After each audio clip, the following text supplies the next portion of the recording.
Shalom Sobat JRC, selamat hari Minggu. Welcome to JRC Rest for the Restless, tempat di mana jiwa kita yang restless bisa mendapat rest di dalam Tuhan. Saya berdoa supaya kita semua dapat tetap merasakan kebaikan dan penyertaan Tuhan dalam kehidupan kita, juga dapat terus bertumbuh bersama secara rohani dengan mengikuti JRC Online Service. Hari ini kita akan sama-sama belajar mengenai mindset kita dalam melayani Tuhan. Dan perenungan firman Tuhan akan dibawakan oleh Evangelis Roni Samuel dari Dawa. Beliau adalah seorang hamba Tuhan musik di Giganti 3 Malang. Saya mengundang kita semua mempersiapkan hati dan diri kita untuk beribadah menghadap Tuhan. Kita ambil satu duduk sejenak.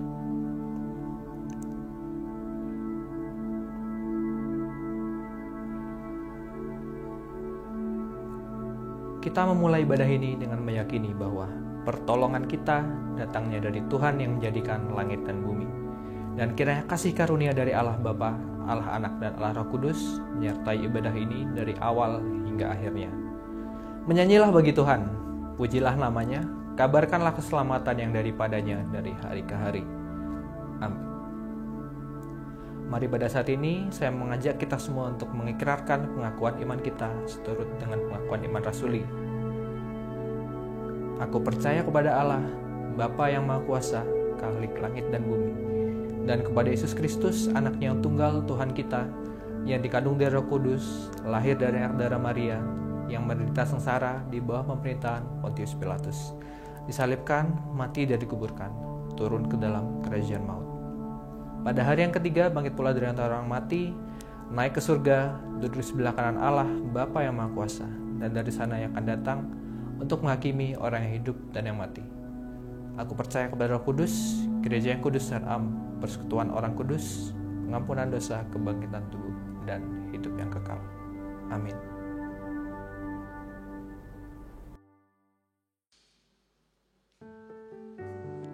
Waktu Tuhan bukan waktu kita. Waktu Tuhan pasti yang terbaik. Dan percayalah, Dia takkan pernah terlambat. Bila Kau izinkan sesuatu terjadi, ku percaya semua untuk kebaikanku. Bila nanti telah tiba waktuku, ku percaya kuasa-Mu memulihkan hidupku. Waktu Tuhan pasti yang terbaik, walau kadang tak mudah dimengerti. Lewati cobaan, ku tetap percaya waktu Tuhan pasti yang terbaik.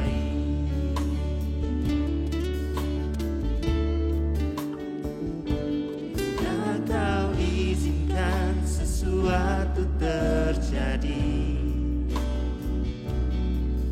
ku percaya semua untuk kebaikanku.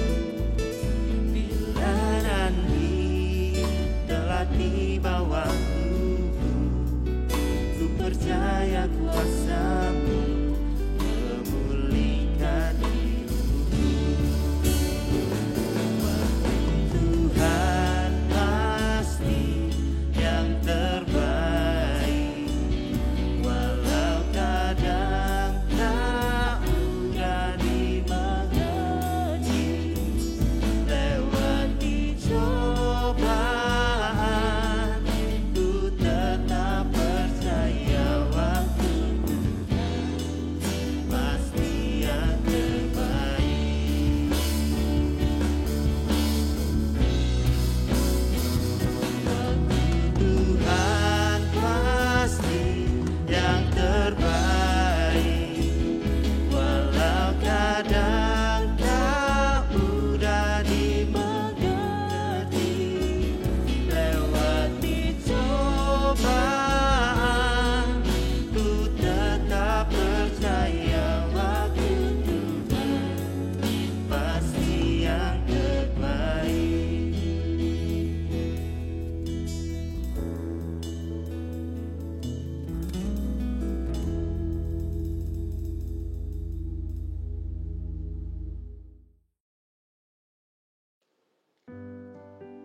Saudara, tetaplah setia dalam melayani Tuhan. Karena dengan demikian kita bisa memberikan yang terbaik hanya untuk Tuhan. Mari saja kita masuk ke dalam hadirat-Nya.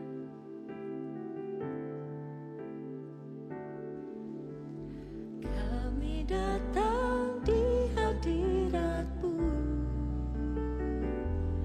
dalam satu kasih dengan bersehati, berjanji setia sampai akhir, mengasihi-Mu, Yesus. Katakan, kami datang ke hadirat-Mu, datang di hadirat-Mu dalam satu kasih dengan bersehati, berjanji setia sampai akhir, mengasihi-Mu, Yesus. Bersama keluargaku melayani Tuhan, bersatu selamanya mengasihi Engkau. Tiada yang dapat melebihi kasih-Mu ya Tuhan.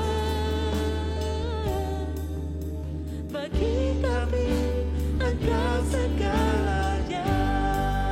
Gelombang badai hidup, gelombang badai hidup coba menghalangi, namun kuasa Tuhan buka jalan kami.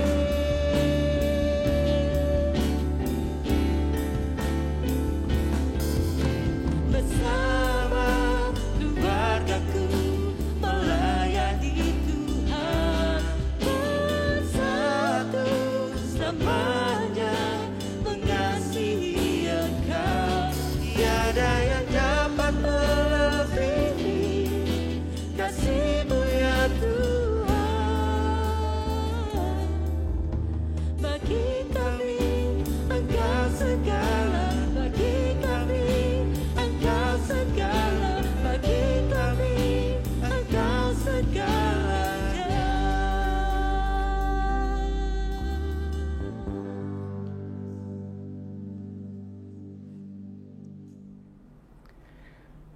Shalom Sobat JRC terkasih di dalam Tuhan. Bersyukur kita masih bisa bertemu hari ini meskipun melalui media online untuk kita bisa bersama-sama beribadah, menyembah Tuhan dan mendengarkan firman Tuhan. Sebelum kita mendengarkan firman Tuhan, mari bersama-sama kita tundukkan kepala kita mohon pimpinan Tuhan.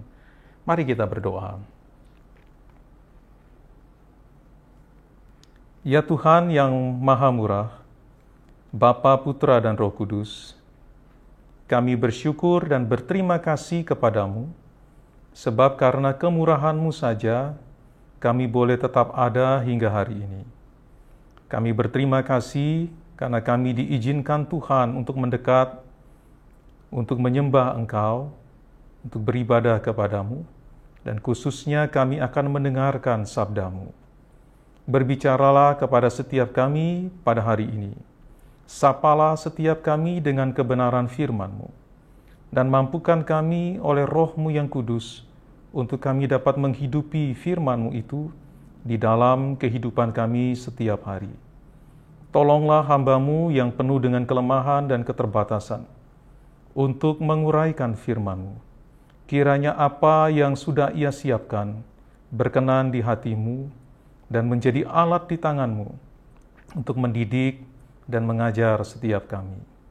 Kami berdoa dan meminta di dalam nama Tuhan kami Yesus Kristus, Sang Firman Allah yang hidup. Amin. Sobat JRC yang terkasih di dalam Tuhan, hari ini kita akan berbicara mengenai mindset seorang pelayan, yaitu giving excellent. Nah, apa itu giving excellent? Sobat GRC yang terkasih, sebelum kita lebih jauh berbicara mengenai giving excellent di dalam pelayanan kita, maka perlu bagi kita sebenarnya untuk memahami apa itu excellent. Nah, Sobat GRC yang terkasih di dalam Tuhan, sebagaimana yang kita tahu sendiri, excellent mungkin kita pahami yang mengerti bahasa Inggris, kita tahu itu sebagai keunggulan, atau bisa juga diterjemahkan secara mutu itu dikatakan baik sekali. Nah, menariknya kalau kita perhatikan di dalam Cambridge Dictionary, ya, di dalam Cambridge Dictionary, excellent itu didefinisikan sebagai quality of being excellent. Artinya secara kualitas itu excellent. Nah, di dalam dictionary yang lain, di dalam Merriam-Webster Dictionary, didefinisikan juga hampir sama seperti dengan di dalam Cambridge Dictionary, bahwa excellent itu juga dikatakan sebagai quality of being excellent. Tetapi menariknya, Merriam-Webster Dictionary itu memberikan penekanan kepada kualitas yang bernilai, ya, kualitas yang bernilai. Nah, rekan-rekan GRC yang terkasih di dalam Tuhan, nah, pertanyaannya adalah sekarang, kualitas macam apa, ya, kualitas macam apa sebenarnya yang diharapkan dari setiap kita sebagai pelayan-pelayan, ya, di dalam gereja ataupun di tengah-tengah dunia di mana Tuhan menempatkan kita. Nah, rekan-rekan GRC yang terkasih di dalam Tuhan, sebelum saya lebih jauh membahas mengenai hal ini, maka saya akan coba menolong kita juga untuk melihat bagaimana dunia atau konsep dunia ini berbicara tentang excellent itu sendiri.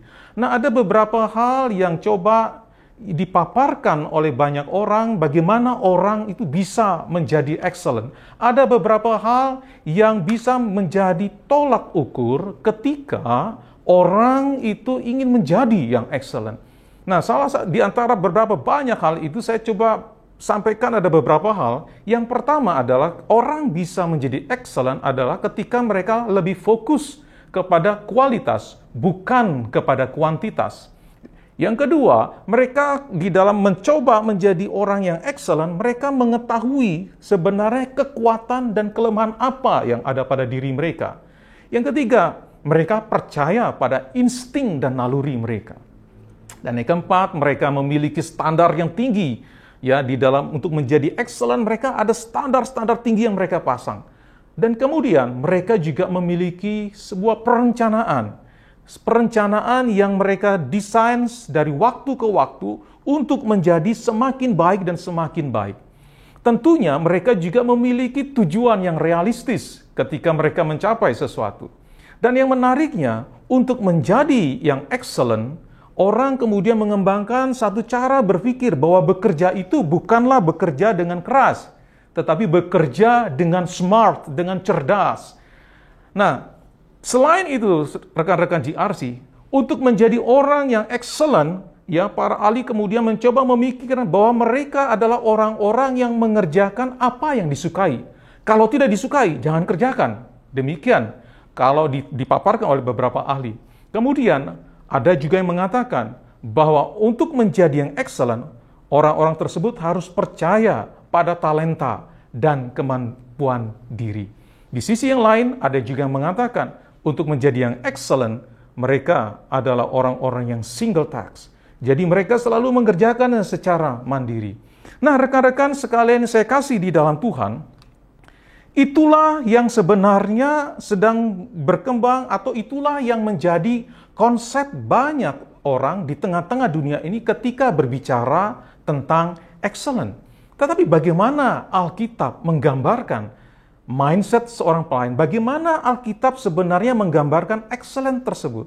Dan pertanyaan kemudian yang perlu kita jawab juga adalah, dapatkah kita manusia memberikan sesuatu yang excellent di tengah-tengah ketidakberdayaan kita manusia untuk memberikan yang excellent? Karena kecenderungan kita manusia yang telah jatuh dalam dosa sebenarnya adalah memberikan yang biasa-biasa saja. Dan pada akhirnya rekan-rekan sekalian, siapakah sebenarnya yang berhak menilai bahwa apa yang kita lakukan di dalam pelayanan kita termasuk di dalam kategori excellent. Nah, rekan-rekan sekalian yang dikasihi Tuhan, melalui kesempatan ini, saya mengajak kita bersama, khususnya para pelayan, untuk coba memikirkan secara serius topik ini, dan bersama-sama kita menerapkannya di dalam kehidupan dan pelayanan kita. Untuk itu, mari kita melihat apa yang diajarkan Tuhan Yesus berkaitan dengan topik memberikan yang excellent ini dari Lukas pasal 19 ayat 11 sampai 27. Kita akan membuka Lukas pasal 19 ayat 11 sampai 27. Di dalam bagian ini LAI memberikan judul perumpamaan tentang uang mina. Untuk mereka yang mendengarkan dia di situ, Yesus melanjutkan perkataannya dengan suatu perumpamaan. Sebab ia sudah dekat Yerusalem dan mereka menyangka bahwa kerajaan Allah akan segera kelihatan. Maka ia berkata, ada seorang bangsawan berangkat ke sebuah negeri yang jauh untuk dinobatkan menjadi raja di situ. Dan setelah itu baru kembali. Ia memanggil 10 orang hambanya dan memberikan 10 mina kepada mereka. Katanya, pakailah ini untuk berdagang sampai aku datang kembali. Akan tetapi orang-orang sebangsanya membenci dia, lalu mengirimkan utusan menyusul dia untuk mengatakan, kami tidak mau orang ini menjadi raja atas kami. Dan terjadilah ketika ia kembali setelah ia dinobatkan menjadi raja, ia menyuruh memanggil hamba-hambanya yang telah diberinya uang itu untuk mengetahui berapa hasil dagang mereka masing-masing. Orang yang pertama datang dan berkata, Tuan, mina Tuan yang satu itu telah menghasilkan 10 mina. Katanya kepada orang itu, baik sekali perbuatanmu itu, hai hamba yang baik. Engkau telah setia dalam perkara kecil, karena itu terimalah kekuasaan atas 10 kota. Datanglah yang kedua dan berkata, Tuan, mina Tuan telah menghasilkan 5 mina. Katanya kepada orang itu, dan engkau kuasailah 5 kota. Dan hamba yang ketiga datang dan berkata, Tuan, inilah mina Tuan. Aku telah menyimpannya dalam sapu tangan, sebab aku takut akan Tuan.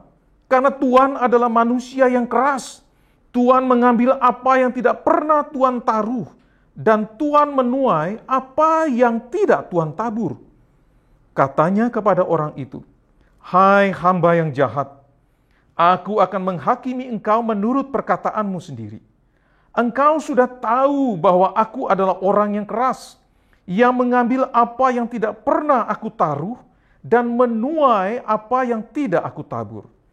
Jika demikian, mengapa uangku itu tidak kau berikan kepada orang yang menjalankan uang? Maka sekembaliku aku mendapat mengambilnya serta dengan bunganya. Lalu katanya kepada orang-orang yang berdiri di situ, ambillah mina yang satu itu daripadanya dan berikanlah kepada orang yang mempunyai 10 mina itu. Kata mereka kepadanya, Tuan, ia sudah mempunyai 10 mina.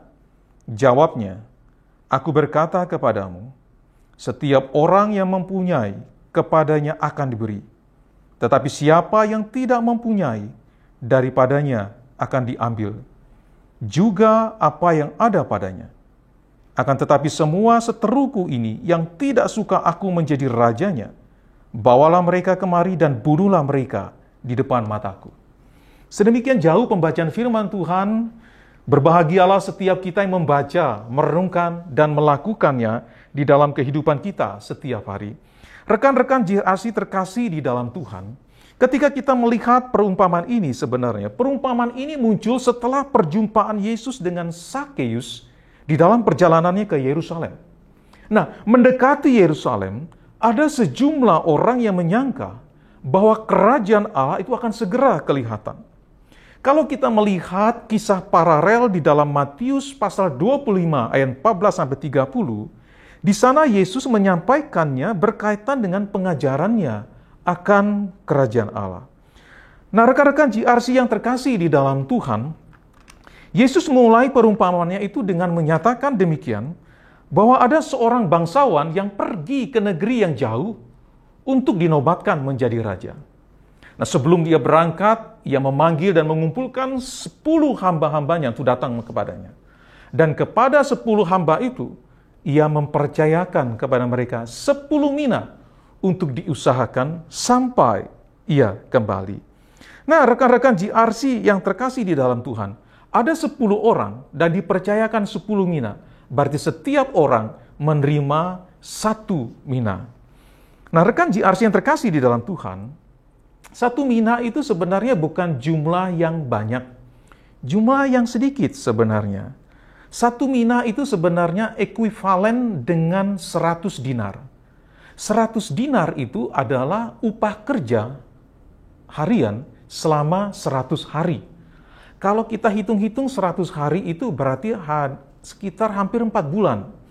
Nah, kalau kita konversikan ya 1 mina itu di dalam kurs hari ini, katakan hari ini saya asumsikan bahwa upah kerja harian pekerja hari ini, katakan itu Rp116.000.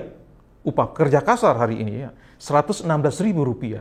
Maka kalau kita kalikan dengan 100, maka ditemukan ya, kita dapatkan satu jumlah yaitu sekitar Rp11.600.000.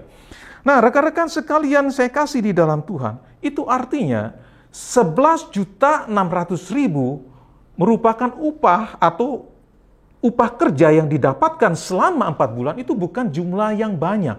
Jika dibandingkan dengan orang pada hari ini, ada yang gajinya bisa mencapai 10 juta bahkan 20 juta setiap bulan. Apalagi ada orang kemudian juga yang menerima gaji itu bisa mencapai 50 juta sampai 100 juta per bulan. Katakan gubernur BI, rekan-rekan GRC terkasih. Gubernur BI itu menurut catatan gaji mereka 1 bulan bisa mencapai 100 juta lebih. Lebih besar dari gaji seorang presiden. Nah, rekan-rekan sekalian di dalam Tuhan, itu menyatakan betapa jumlah 1 mina ini sebenarnya jumlah yang kecil. Namun jumlah inilah yang dipercayakan bangsawan ini kepada 10 hamba yang diminta untuk mereka mengusahakan.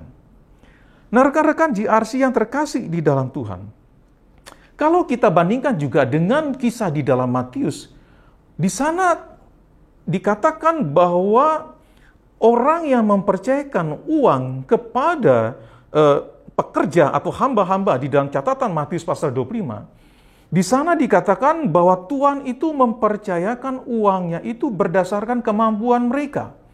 Ada yang dipercayakan 5 karena sang Tuhan melihat bahwa dia mampu mengolah 5, artinya 5 talenta. Ini di dalam catatan Matius. Tetapi ada juga yang dipercayakan 2 talenta karena mereka dipandang dia mampu mengolah 2 talenta itu untuk menghasilkan sesuatu yang lebih besar. Tetapi ada juga yang dipercayakan 1 talenta. Nah, lain dengan catatan di dalam Lukas, Lukas mencatat justru setiap hamba itu mendapatkan 1 mina.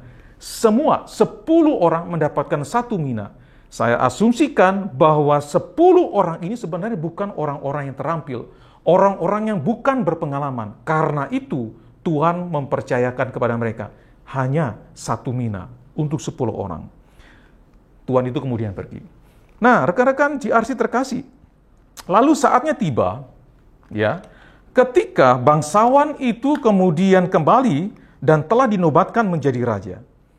Ia kemudian memanggil hamba-hambanya itu untuk mengetahui berapa hasil usaha mereka masing-masing. Nah, sepintas kita menyaksikan sebenarnya bahwa raja ini seakan-akan menghendaki adanya keuntungan. Wajar kan, kalau kita bekerja, kita mempercayakan seseorang, kita tentu mengharapkan adanya keuntungan. Itu sesuatu yang wajar, rekan-rekan sekalian. Namun mari kita perhatikan kembali baik-baik di dalam kisah ini. Ketika hamba yang pertama melaporkan bahwa 1 mina yang dipercayakan kepadanya itu telah menghasilkan 10 mina, maka rekan-rekan sekalian, respon dari raja tersebut sungguh mengejutkan sekali. Kenapa demikian? Ketika hamba itu melaporkan hasil bahwa apa yang dia dapatkan dari keuntungan yang dia peroleh dari 1 mina itu menjadi 10 mina, respon raja itu begini, rekan-rekan sekalian. Raja tersebut menyatakan demikian, baik sekali perbuatanmu itu, hai hamba yang baik. Engkau telah setia dalam perkara kecil, karena itu terimalah kekuasaan atas 10 kota. Sungguh mengejutkan sekali. Nah, demikian juga dengan hamba kedua juga yang dipercayakan dengan 1 mina. Dia membawa hasil keuntungannya itu 5 mina. Dan kepadanya dipercayakan 5 kota. Nah, rekan-rekan sekalian yang saya kasih di dalam Tuhan, kalau kita kembali membandingkan dengan kisah paralel dalam Matius pasal 25 tadi, maka di sana dikatakan bahwa kedua hamba ini ya dikatakan sebagai hamba yang baik dan setia. Karena mereka setia memikul tanggung jawab yang dipercayakan kepada mereka. Meskipun tanggung jawab itu kecil menurut Tuhan yang memberikan. Ini dalam catatan Matius. Padahal kalau kita perhatikan di dalam catatan Matius pasal 25, yang dipercayakan mereka itu sebenarnya besar sekali. 5 talenta, 1 talenta itu kan sama dengan 6.000 dinar. Sama dengan jumlah 6.000 hari orang bekerja. Kalau kita kalikan itu dengan 5 talenta, 6.000 itu kita kalikan dengan 5, ya. Kemudian dikalikan dengan upah kerja 116.000 per hari ya, kalau kita konversikan dengan hari. Maka sebenarnya 5 talenta itu ekuivalen dengan 3,4 miliar hari ini. Itu jumlah yang fantastik sebenarnya bagi seorang tuan yang mempercayakan kepada hambanya untuk bekerja. Menunjukkan jumlah yang besar sekali. Dan karena itulah di dalam bagian ini sungguh aneh sebenarnya kalau di dalam Matius pasal 25 dikatakan bahwa engkau sudah setia di dalam perkara yang kecil. Aneh, tetapi kalau kita perhatikan di dalam catatan Lukas, 1 mina itu sangat mewakili sekali. Dan ini menariknya. Karena kenapa? Meskipun yang dipercayakan kepadanya itu adalah 1 mina, tetapi mereka berupaya untuk mengerjakannya. Nah, berbeda halnya dengan hamba yang ketiga, rekan-rekan sekalian. Yang menyimpan 1 mina yang dipercayakan kepadanya itu dalam sapu tangan. Ia tidak mengusahakan 1 mina tersebut karena lebih dipengaruhi oleh persepsinya sendiri tentang raja tersebut. Persepsinya tentang raja tersebut menghalanginya untuk mengusahakan 1 mina yang dipercayakan kepadanya. Nah, rekan-rekan GRC yang terkasih di dalam Tuhan, dari perumpamaan ini kita melihat penilaian bahwa sesuatu yang dikerjakan adalah excellent, datangnya sebenarnya bukan dari hamba-hamba tersebut, melainkan datang dari Sang Tuan itu sendiri. Ketika kedua hamba tersebut melaporkan jumlah hasil yang didapatkan Sang Tuan menilainya bukan berdasarkan hasil, melainkan berdasarkan sikap dari kedua hamba tersebut. Nah, maka dari sikap kedua hamba tersebut, ada 3 hal penting yang dapat kita pelajari sebenarnya, berkaitan dengan mindset memberikan yang excellent. Apakah itu, rekan-rekan GRC terkasih? Yang pertama, memberikan yang excellent itu berarti setia mengerjakan apa yang dipercayakan. Rekan-rekan GRC terkasih di dalam Tuhan, kalau kita perhatikan dari kisah ini, bahwa ketika kedua hamba tersebut melaporkan jumlah hasil keuntungan yang diperoleh dari hasil usahanya, Sang Tuan ini justru melihatnya secara berbeda. Bukan pada hasil, melainkan pada sikap mereka yang setia. Bahwa baik sekali perbuatanmu, hai hambaku yang baik dan setia. Nah, rekan-rekan sekalian saya kasih di dalam Tuhan, meskipun apa yang dipercayakan ini bukanlah sesuatu yang besar, ya, tetapi diusahakan dengan setia. Karena hal itu dipandang sebagai suatu kepercayaan. Karena itu, ketika kedua hamba tersebut melaporkan jumlah hasil yang diperoleh, Sang Tuan justru menilai kualitas karakter mereka, yakni setia mengerjakan apa yang dipercayakan. Meskipun apa yang dipercayakan itu sebenarnya tampaknya kecil. Nah, rekan-rekan GRC terkasih di dalam Tuhan, banyak orang itu kadangkala meremehkan apa yang kecil. Sesuatu yang kecil itu kadang dipandang tidak terlalu bernilai. Karena itu ketika seseorang dipercayakan sesuatu yang kecil untuk dikerjakan, hal itu dikerjakannya dengan setengah-setengah. Bahkan ada yang enggan mengerjakannya. Mereka baru mengerjakannya ketika dipercayakan sesuatu yang besar, yang memberikan keuntungan yang besar. Persoalannya, bagaimana mungkin orang mempercayakan sesuatu yang besar jikalau hal yang kecil saja dilakukan dengan setengah-setengah, bahkan enggan melakukannya. Nah, rekan-rekan JRC yang terkasih di dalam Tuhan, salah satu indikator penting berkaitan dengan memberikan yang excellent adalah apakah kita setia mengerjakan apa yang dipercayakan kepada kita, meskipun hal itu tampaknya kecil dan sederhana. Mindset seorang pelayan yang excellent adalah setia mengerjakan apa yang dipercayakan, meskipun hal tersebut tampaknya kecil dan sederhana. Saya ulangi sekali lagi. Mindset seorang pelayan yang excellent adalah setia mengerjakan apa yang dipercayakan, meskipun hal itu tampaknya kecil dan sederhana. Nah, karena itu rekan-rekan JRC terkasih di dalam Tuhan, ketika kepada kita itu dipercayakan sesuatu untuk dikerjakan, khususnya di dalam pelayanan, kerjakanlah dengan setia. Baik kita yang berada di belakang layar dengan segala kerumitan persiapan pelayanan, atau kita yang sedang berada di depan layar dan dilihat oleh orang banyak, kerjakanlah semuanya dengan setia. Karena yang mempercayakan kepada kita itu bukanlah manusia, meskipun manusia turut andil di dalamnya. Yang mempercayakan kepada kita adalah Tuhan, pencipta dan penebus jiwa kita. Yang kedua, rekan-rekan JRC terkasih di dalam Tuhan, apa yang kita bisa pelajari dari hamba-hamba yang memiliki, yang dipandang baik dan setia itu? Bagaimana kita mengembangkan kehidupan atau memberikan pelayanan yang excellent? Yang kedua adalah mengerjakan dengan segenap hati. Rekan-rekan JRC yang terkasih di dalam Tuhan, adalah mudah bagi kita bekerja dan melayani dengan segenap hati ketika ada orang yang mengawasi, atau ketika ada orang yang melihat. Mudah bagi kita untuk mengerjakan sesuatu yang dipercayakan itu dengan segenap hati.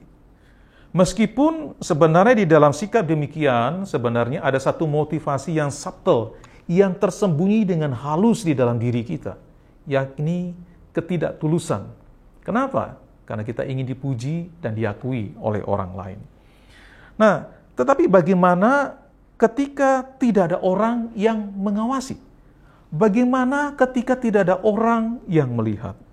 Nah, rekan-rekan JRC yang terkasih di dalam Tuhan, kalau kita melihat di dalam dunia kerja hari ini, di dalam dunia hari ini, fungsi pengawasan sebenarnya di dalam dunia kerja tidak hanya dilakukan oleh seorang superintendent atau supervisor atau pengawas yang kita sebut demikian, tetapi kadang pula juga disertai dengan yang namanya CCTV, rekan-rekan sekalian. Efek CCTV itu kadangkala memberikan pengaruh kepada setiap pekerja atau karyawan itu untuk bekerja dengan sungguh-sungguh. Kenapa? Karena mereka sedang diawasi.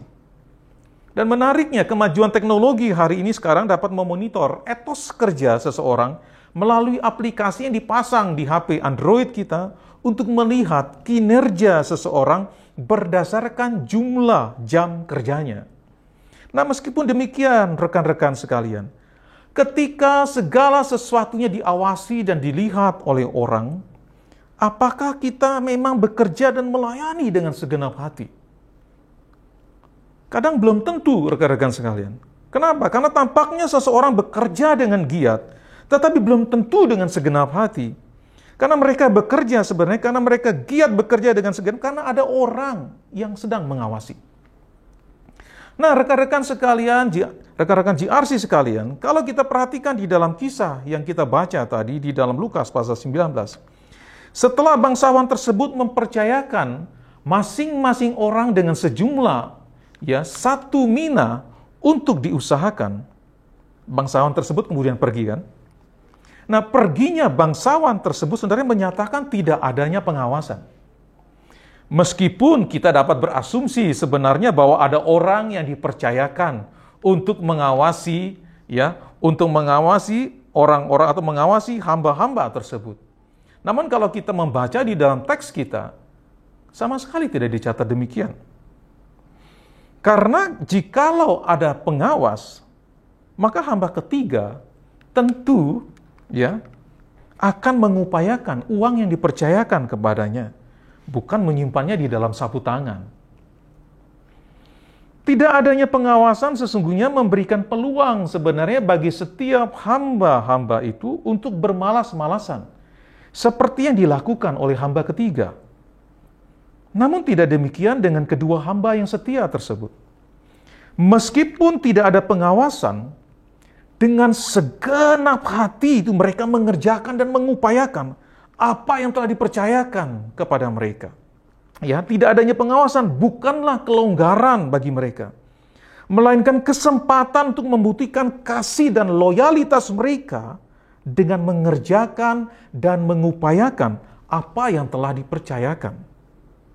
Kalau kita perhatikan di dalam catatan Kolose pasal 3 ayat 22 sampai 23, di sana Paulus mencatat demikian, "Hai hamba-hamba, taatilah Tuanmu yang di dunia ini di dalam segala hal. Jangan hanya di hadapan mereka saja untuk menyenangkan mereka, melainkan dengan tulus hati karena takut akan Tuhan. Apapun juga yang kamu perbuat, perbuatlah dengan segenap hatimu seperti untuk Tuhan dan bukan untuk manusia." Nah, salah satu esensi dari prinsip ekselensi itu sendiri adalah mengerjakan apa yang dipercayakan dengan segenap hati dan tulus hati ketika tidak ada orang yang mengawasi. Ketika tidak ada orang yang mengawasi, kita tetap mengerjakan semuanya dengan segenap hati.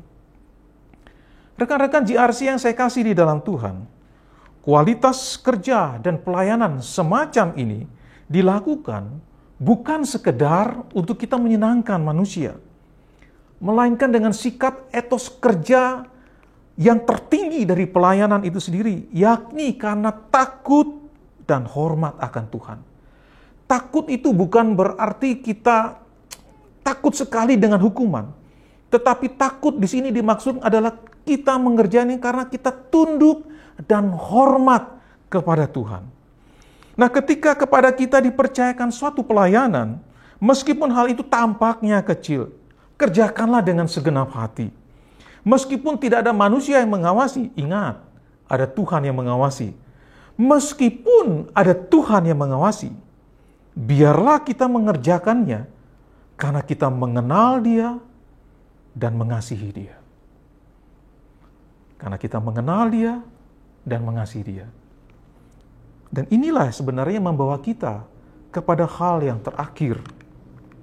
Berbicara dengan memberikan yang excellent. Kalau kita melihat itu dari kehidupan dari para hamba-hamba yang mengerjakan dan mengupayakan satu mina yang dipercayakan kepada mereka. Yang ketiga adalah mengerjakannya dalam relasi kasih dan pengenalan. Mengerjakan apa yang dipercayakan kepada mereka dalam relasi kasih dan pengenalan mereka kepada Sang Pemberi. Rekan-rekan GRC yang saya kasih di dalam Tuhan, hamba ketiga kalau kita perhatikan, itu tidak mengerjakan dan mengupayakan apa yang dipercayakan karena dikuasai oleh persepsi yang membuatnya takut. Bahwa raja tersebut adalah raja yang tidak terlalu peduli dengan orang lain. Bahkan di dalam catatan Lukas itu dikatakan bahwa dia adalah raja yang keras. Namun, rekan-rekan GRC yang saya kasih di dalam Tuhan, rasa takut tersebut seharusnya mendorongnya untuk bekerja, serta mengupayakan apa yang dipercayakan kepadanya. Dan ia tidak melakukannya di situ. Firman Tuhan katakan, ia adalah hamba yang jahat dan malas. Ia mungkin mengenal Sang Tuhan, namun pengenalan tersebut tidak membawanya kepada tindakan. Karena itu, sesungguhnya ia tidak mengenal Sang Tuhan dengan baik.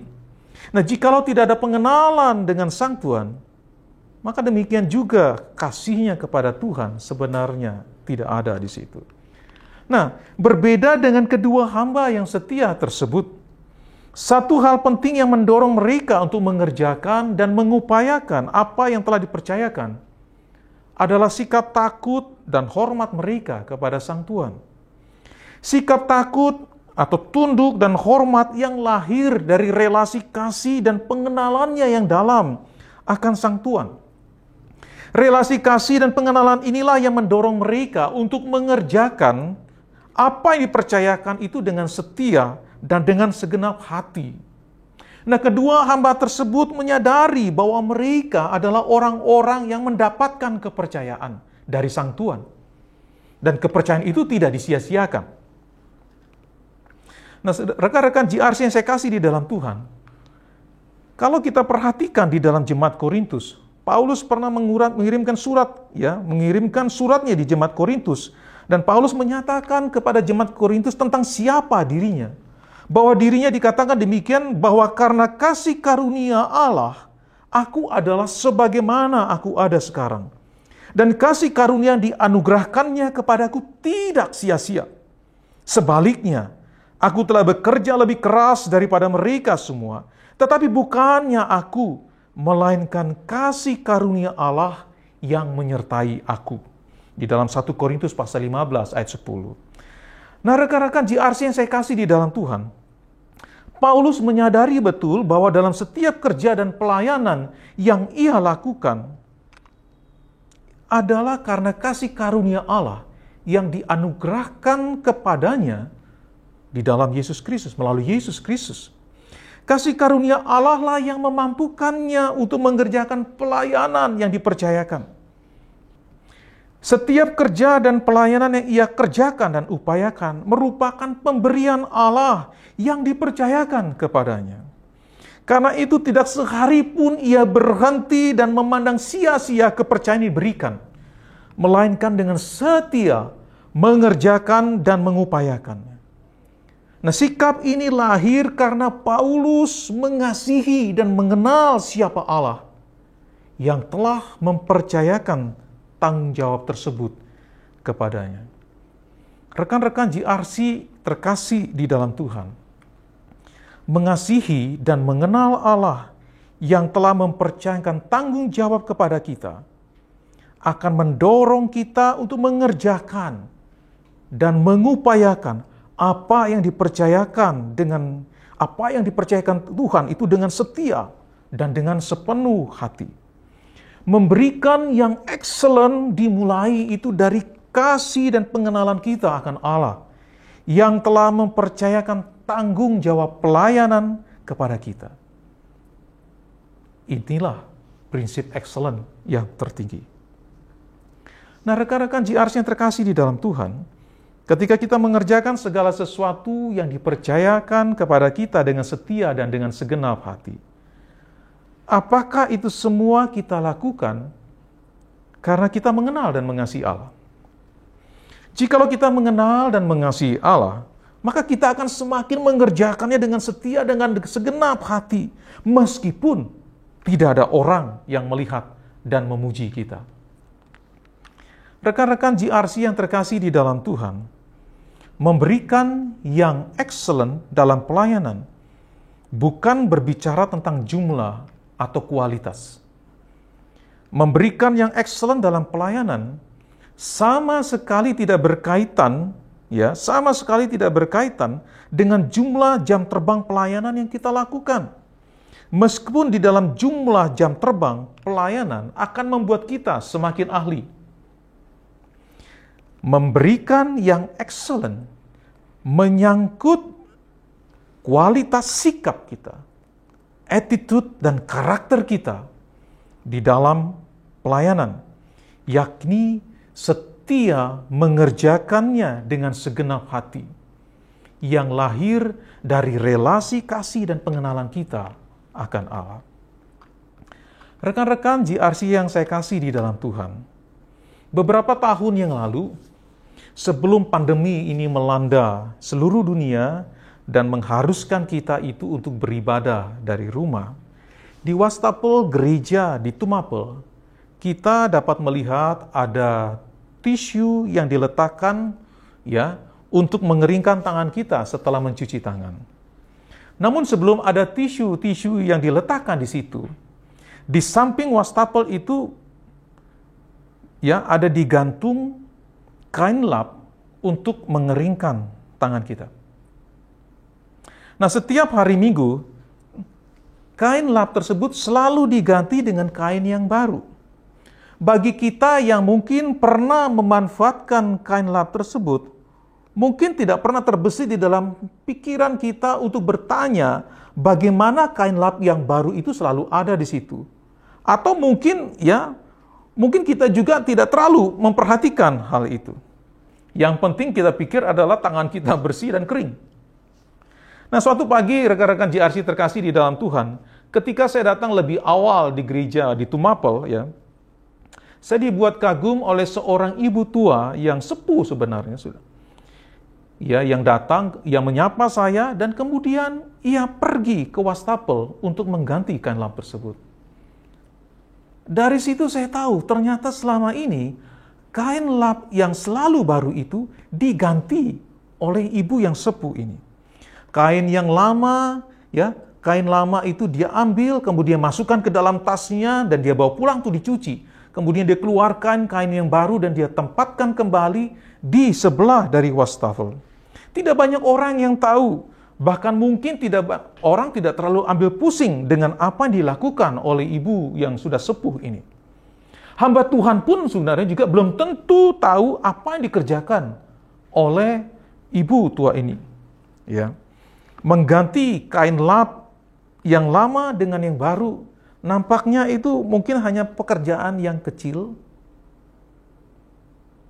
Nampaknya itu hanya sebuah pekerjaan yang kecil dan sederhana, dan orang tidak terlalu memperhatikan itu.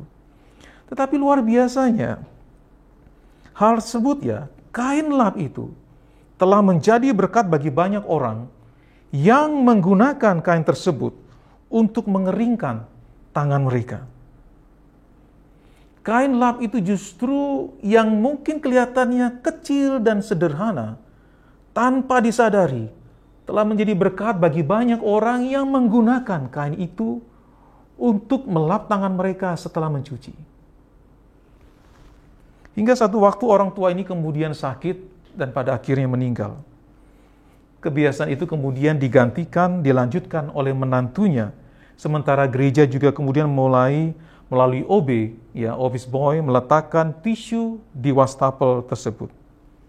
Rekan-rekan JRC yang saya kasih di dalam Tuhan, bagi saya, orang tua ini telah memberikan sesuatu yang excellent, karena ia mengerjakan semuanya itu dengan setia, dengan segenap hati. Meskipun hal itu tampaknya kecil, sederhana, mengganti kain lap yang lama dengan yang baru, dan membawa kain lap yang lama itu pulang untuk dicuci. Tetapi dengan setia ia mengerjakannya, dengan segenap hati ia mengerjakannya. Kenapa? Karena ia mengenal dan mengasihi Tuhan, yang mengenal dan mengasihi dirinya. Saya kadang membayangkan, ketika beliau itu meninggal, saya membayangkan, ia berjumpa dengan Tuhan Yesus itu di surga. Juru selamatnya itu yang berkata demikian kepadanya, "Baik sekali perbuatanmu, hai hambaku yang baik dan setia. Masuklah dalam kesukaan Tuhanmu." Satu, ada perasaan sukacita yang besar. Mungkin kita pikir apa yang kita lakukan itu kecil, sederhana. Tetapi ketika kita berjumpa dengan Tuhan yang menilai pekerjaan kita yang dilakukan dengan setia, Dia akan berkata, "Baik sekali perbuatanmu, hai hambaku yang setia. Masuklah dalam kesukaan Tuhanmu." Rekan-rekan JRC terkasih di dalam Tuhan, bagaimana dengan kita sekalian? Mungkin selama ini kita melakukan pelayanan kita hal yang nampaknya sederhana dan tidak terlalu diperhatikan oleh orang lain. Atau juga kita melakukan hal yang besar. Tetapi apapun yang kita lakukan, mari kita mengerjakannya dengan setia, dengan segenap hati, oleh karena kita mengasihi dan mengenal Tuhan. Kita mengerjakannya bukan supaya dilihat orang atau untuk menyenangkan orang lain, melainkan karena kita hormat, tunduk, dan cinta kepada Tuhan. Karena itu rekan-rekan JRC yang saya kasih di dalam Tuhan, marilah bersama-sama dengan saya, kita berjuang untuk memberikan yang excellent. Kita berjuang bersama-sama sebagai satu komunitas untuk memberikan yang excellent, mengerjakan dengan setia, dengan segenap hati, yang lahir dari relasi kasih dan pengenalan kita kepada Allah. Kiranya Tuhan menolong setiap kita sekalian. Amin. Mari kita tundukkan kepala kita berdoa. Tuhan, kami bersyukur dan berterima kasih karena Engkau kembali menyapa kami melalui firman-Mu. Mengingatkan kami kembali bahwa tidak ada pekerjaan yang terlalu kecil di hadapan-Mu atau pekerjaan yang besar. Sepanjang kami mengerjakannya dengan setia, dengan segenap hati, yang lahir dari relasi kasih dan pengenalan kami terhadap Engkau, maka Engkau sendiri yang akan menilai bahwa apa yang kami lakukan itu adalah baik. Baik bukan menurut kacamata kami, tetapi menurut pandangan-Mu sendiri. Terima kasih ya Tuhan. Mungkin di antara kami ada yang melihat pekerjaan atau pelayanan yang dipercayakan kepada kami itu terlalu kecil dan sederhana, sehingga membuat kami rasanya enggan untuk melakukan, bahkan mungkin kami mengerjakannya dengan setengah-setengah dan biasa-biasa saja ya Tuhan. Tetapi biarlah melalui firman-Mu pada hari ini kami ditolong, diingatkan kembali. Meskipun kepercayaan itu begitu kecil, tolong kami untuk melihatnya, bahwa itu pun juga adalah kepercayaan yang Engkau berikan kepada kami, supaya kami mengerjakannya dengan setia, dengan segenap hati, karena kami mengasihi Engkau dan mengenal Engkau, sebagaimana Engkau mengenal kami dan mengasihi kami. Terima kasih ya Tuhan. Kalaupun kami dipercayakan hal-hal yang besar, di mana orang melihat kami, di dalam pelayanan, karena kami lebih banyak berdiri di depan umum. Orang bisa melihat kami dari depan kamera. Biarlah kami juga ditolong untuk mengerjakannya dengan kerendahan hati, dengan kesungguhan hati. Bukan karena kami dilihat orang, tetapi karena kami mengasihi dan mengenal Engkau, sebagaimana Engkau mengenal dan mengasihi kami. Terima kasih ya Tuhan, terima kasih. Terpujilah nama-Mu kekal selama-lamanya. Dan sekarang ya Tuhan, biarlah Engkau yang memberkati kami sebelum kami masuk ke tengah-tengah dunia, mengerjakan apa yang Tuhan percayakan kepada kami. Arahkanlah hatimu kepada Tuhan dan terimalah berkat Tuhan. Tuhan memberkati engkau, Tuhan melindungi engkau, Tuhan menyinari engkau dengan terang wajah-Nya. Tuhan memberimu kasih karunia, menghadapkan wajah-Nya padamu, dan memberimu damai sejahtera, sekarang dan selamanya. Amin, amin. Terpujilah Tuhan, sekarang dan selamanya. Amin, puji Tuhan.